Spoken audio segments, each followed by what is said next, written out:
and gentlemen, welcome back to another very special, as always, episode of the Hyper-Conscious Podcast. We hope you enjoyed our latest episode where we talked about the comfort zone versus the anxiety zone. Today, for episode number 293, we are going to do our takeaways and lessons from your top-notch live 2020. 293, man. 293. 7 away from 300. It's crazy. Before we jump into this episode and talk about the takeaways, we have 7 on the whiteboard. And we only have 20 minutes. We're doing a quick 20-minute scratching the surface today because we have a call right after this. True.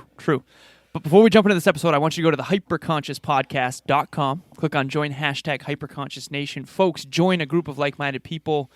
You are the sum average of the 5 people you spend the most time with, not just in person, but also digitally. See what I did there? Kevin also has the podcast shirt on that our beautiful girlfriends got for us. Yes, thank you guys. At the event. You're the best. Also, our next event is going to be held in Worcester, Massachusetts on April 25th. We are not revealing our speaker lineup yet, but we will. And this episode will be not an advertisement for that, but it's going to be what we learned from this one and what you guys can learn to expect as well. A lot of this is about what we noticed from the attendees and not us. Again, we're going to make this episode as much about you guys as humanly possible because we're just two Jeff in a boot. Right. So number 1, I had a takeaway that these events change people more than anything else. So one of my clients, Bianca, girl, came to the event and really proved to herself not only that she belongs, but she said we've since had a peak performance call, and she said that I think I perceived myself as very behind when I compare myself to people that are very far in their journey, like us, for example. But I'm actually way ahead of the game in terms of clarity and what I want to do with my life, which is huge. And she believes in herself so much more. As a matter of fact, when I first saw her in the gym, I ran into her when she was working out with Emilia. And I could see in her eyes like almost happy tears coming out. And it reminded me exactly of after High Performance Academy. Yes. How happy you were there, saying like I kind of found my people. I was very happy. They're a little boomerang for the gram. So I think my biggest takeaway was it's so crazy when you have an idea and it comes to fruition. It comes to reality. Like 4 months ago, we were like, oh, we should do an event. Like we should bring an event to this area. And then we started thinking of like who would be good speakers. Right. And the fact that I just had this unreasonable weight off my shoulders, like after the event was over, I was like, oh my God, I can't believe we did that. And now we're trying to do another one. But it's just the fact that like you might be thinking of something right now that literally could become a reality and change somebody's life. And it will never happen if you don't have the guts to take that first step. And again, maybe that first step isn't hosting an event. Maybe that first step for you is practicing giving speeches in your driveway. Right. Maybe that's the first step. But whatever the first step is for you, what do you have to do to bring that idea into reality? What is the minimum thing you can do? Start there because, again, one of my other takeaways is similar to that. But a single thought can change somebody's life. It can change your life. It can change the world. I already have people messaging me saying, somebody messaged me today and said, I'm traveling in April. It better not be on the date that you're doing the event. Mm-hmm. And like it's down in her schedule as a non-negotiable. Like I'm going to your event. It's awesome. And it's just everybody that attended is already about it's just amazing that it was just a thought at one point. Yeah. It was just a thought. It was a thought of Kev wants to start a podcast. Right. It's like if you guys... You can't, right? You can only connect the dots looking back. You can't. But if you want to start a podcast, you could host events. I was actually talking to somebody today, a potential client, about that. Right. If you want to start a charity, you could change the world. You could send somebody to college on a scholarship. Like who knows what you could do? But it all starts with a single thought. And I think we all have amazing thoughts, but not all of us follow through and try to like really, really chase them. So when I was on the phone with B yesterday, we talked about another thing. This is a takeaway that's actually not on the whiteboard. But you remember we did the episode where you said fear chasing is the most important thing? Yes. So B she asked me a while ago, we were leaving the gym, and she said, Alan, can I ask you something? I said, of course. She said, can you help me with my speaking? This was like many months ago. I don't know the exact day. But she did a testimonial on camera for the event in front of she got mic'd up in front of the videographers, right? In front of everybody, because it was in the hall while everyone was networking. And she was so proud of herself for doing that. And what I said is, it's like, if you hadn't had the courage to ask me to help you with speaking way back then, if I hadn't suggested to you to get on your story every day and tell someone something that you're going through, would you have had the courage to chase that even bigger fear later? Right. Like, she was nervous but also excited. And I think that's the thing. If you don't chase, in Stephen Covey's book, he talks about how every public victory is a private victory first. And whether it's a speech in the driveway, a year before you ever actually give one in person, like, just think, like, the only wrong answer is not to try, in my opinion. And that's another thing. So I was talking to Matt, and he was talking about, like, the testimonial. Yeah. I remember when we went to your speech in Boston. Yeah. And I was a little further along in terms of not necessarily public speaking, but speaking and fear chasing. And, like, we had to not force, but pressure Matt into doing it. Right. Because we knew how great it would be for him. Yeah. He was so excited to do it this time.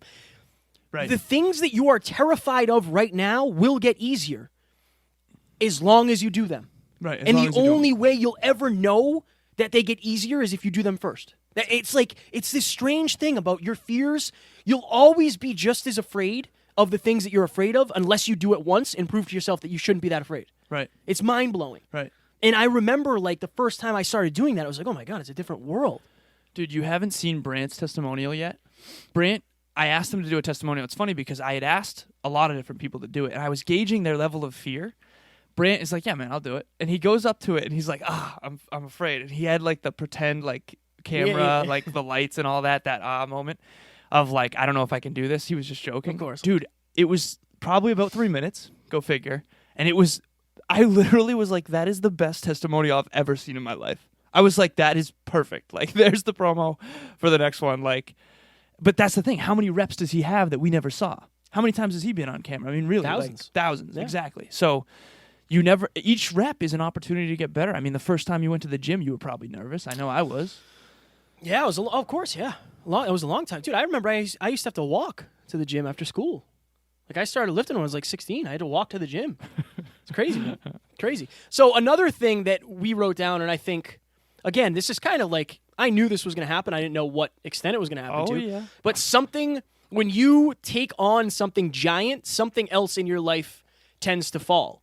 And when Taryn and I did our weekly check-in, I quickly realized that I wasn't doing a great job or as great of a job in the relationship that I was before. And it's like, you know, it's going to be a good check-in when she asks, are you sure you want to do this right and now? I'm like, yeah. Wait. Good for you for Are sitting you in sure? that, though. Well, that's the thing. So I was on a call with a client last night, and I was like, you know, we're doing this Sunday check-in thing. You might want to start considering to do that with your girlfriend. It might be helpful. Right. And he's like, wait, you had a bad check-in last week? I was like, yeah, man, it wasn't good. Like, it wasn't good. And he's like, do you take that in, or do you kind of say, like, well, it was the week of event, so it's not that big of a deal? And I was like, well, if I was only doing one event ever, yeah, maybe I could let that slide. But if I'm going to be doing this more, it has to become a normal part of my life where maybe something else will fall. I'd rather the gym fall. Right? I'd rather the gym fall. I'd rather something else fall. I don't want my relationship to fall. So ideally, nothing would fall, but the thing is we're new. So that was the third event we've ever co-hosted. We did Confident Women's. We did Your World Within Live. But that was the and most. Then we did Top Notch Live. This was the most. We took on more and more each time. But that's my point. This time we're taking on a little bit more than we did last time, but we're actually doing it much more effectively and much smarter. Dude, first time we started podcasting, one episode a week was too much. Yeah. And I guarantee you that when we jumped to 2, that was too much. Then 3, then 4. We always had things fall each thing. My biggest fear going into this event, full vulnerability here, is and it actually turned into what I'm most proud of, but my biggest fear was that us forcing ourselves outside of our comfort zone to do something bigger than we've ever done is going to put so much pressure on us that the people closest to me would be hurt by that or negatively affected by that. That was my biggest fear.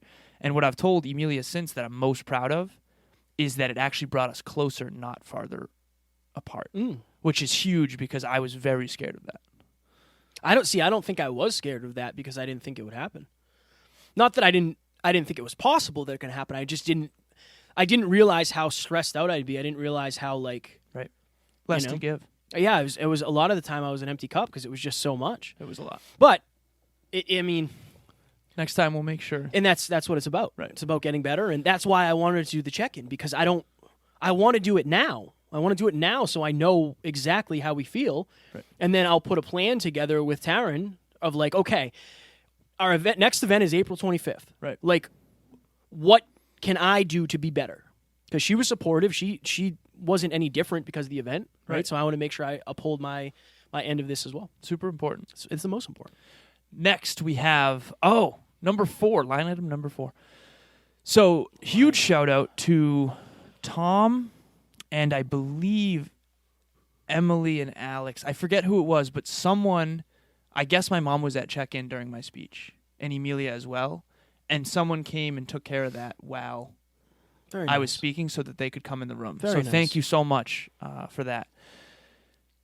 Number 4, the takeaway is it's different when your mom and your girlfriend are in the room because, yes, of course, I care about my speech and the impact that I have on everybody, but it's different when the people you love most in the world are there watching. And it's more powerful. Like you cried on stage, when you started talking about Taryn. And that's a main takeaway is like, imagine if you could leverage that all the time. Imagine if you always envisioned that they were in the room, because they kind of are to some extent. Like what I do this in the gym when I'm on my last rep and I don't think I can do another one, I'll literally imagine Emilia and like what I would do for her. The answer is anything. And it's like that helps me push harder. Yeah. Y power is everything. And when they're in the room, it's different. So leverage that. It's funny because for me, it was like, it's different a little bit, but I mean, Have you ever given one without? Oh, well, she wasn't there at Mass Maritime. yeah, she wasn't at Mass Maritime, but yeah, that was the only one. Yeah. And So you've TMF, done, every one she's been there pretty much. right. So for me, it's normal. You don't know what it's like with that. Well, you do, but it's right. Yeah. It's more. How many speeches have you given? 5? Do you 4? know who I am? You've given like 7. I've given like 6 speeches, man. 6. I don't know, 5, 6, who knows? I've impacted like 60 lives. No. But for me, it's like that's just normal. It's kind of like normal, and I love it. Like I don't mean normal as like, oh, it is what it is. No, I love it. It's my favorite thing in the world. Yeah, it was different for me. But for me, I think I'm not jaded, but I'm lucky in terms of she's been with me since Right. the beginning of this. That was the first time I've ever had a girlfriend in the room. Yeah. My mom was at Confident Woman's though. That Yeah. was cool. All right. Number 5, line item number 5. So much behind the scenes. Just like you guys with whatever it is you do, maybe you have a fitness page for Instagram, maybe you are an interior designer, or a website designer, or whatever it is for you, a teacher. There is so much that you don't know until you do it. Right. Like there are things, if you told me like you need to worry about this going in, I just never would have thought of it. Clearly there's things that we didn't think of. Might not have even done it. No, probably not.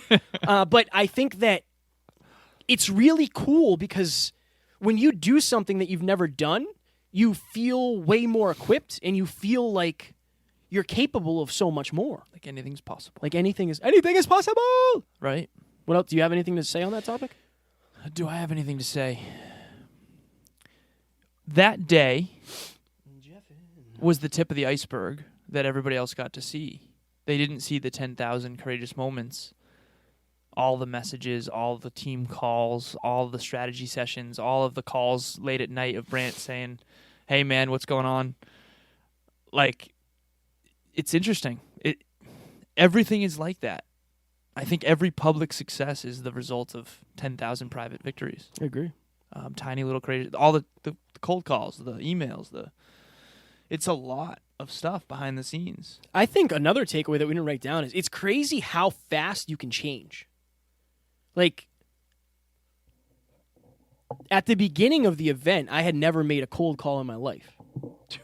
And then at the end, it was just like, I'm sending Instagram videos to everybody. Literally like everybody that I know. hear you upstairs. That was a cool thing. Yeah, that was so. That goes to number 6. Team is everything. Yeah. Like, we were talking to Mark Metry at our mastermind, and we were talking about Tiff, and we were talking about Amy and Alessandro and Alex, and Taryn and Emilia and Em and Tom and everybody that showed up for us. Maja.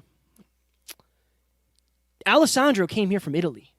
He flew from Italy to our event to take the dopest photos ever.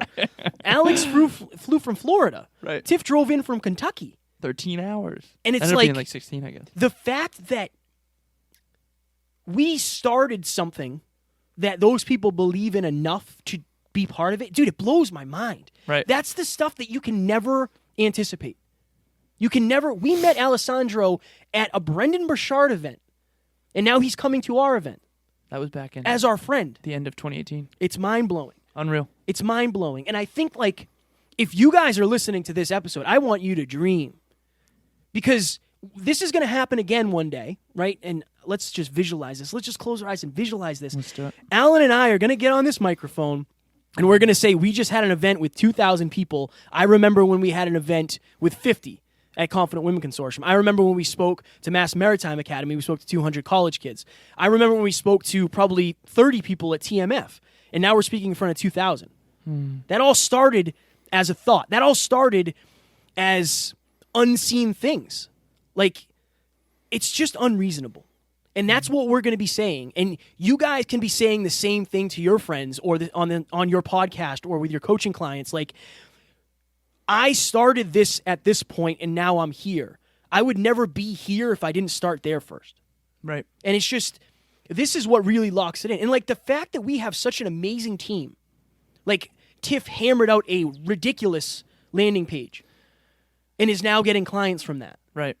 Like, Amy got over so many fears, cold calling people and So sending many messages, and it's just Killing it. it's almost unfathomable to me. So picture this. I'm at Amy's place on the couch. Amy and I are both messaging on LinkedIn and Facebook Messenger about the event. It's Thursday before the Saturday that the event is being held. I hear Kevin upstairs hammering Instagram videos. Hammer it.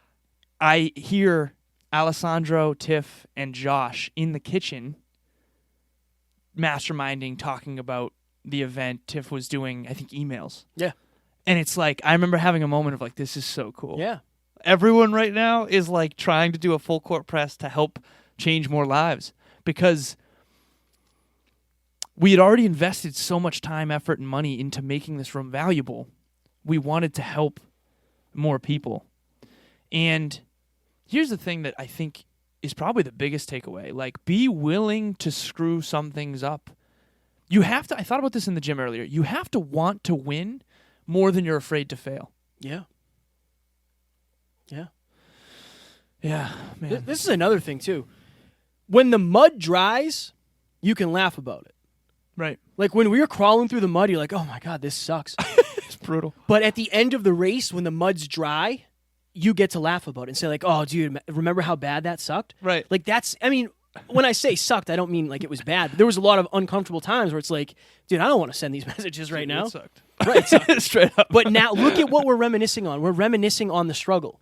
We're reminiscing on Right. what came of that struggle and everything that happened because of it. So I feel like, if you guys are going through a struggle right now, or if you're afraid to start something because you know it's going to be tough, don't necessarily think about how tough it's going to be. Think about what you're going to look like on the other side. So, OG Amy, her biggest thing that she struggles with, she would have no problem with me saying this, is, I think she's even said this before on the show, that behind the scenes episode we did, but is to step up and express her truth. Her and I, one night, sent out like 100 videos on LinkedIn to people we didn't know who marked interested on LinkedIn to our event. She was in every single one of them. And the fact that she's making cold calls, responding to messages, in videos regularly, like, at one point she was afraid to go to the mall and meet a stranger. Now she's like killing it at reaching out to people she doesn't even know. Yeah. And it's like, if it wasn't for the event, it wouldn't have forced her to face those fears. Yeah. And it wouldn't force us to lead, be like better leaders and figure out how to lead. Exactly. It's just, I think the takeaway for this, we got to go because we got to get on a call in 2 minutes. 13 seconds. Seconds. I think the biggest takeaway is what you're willing to go through is going to make you. Right. And that's like my takeaway. the desire to host that event required more of our entire team than we anticipated, but we all became more because of it.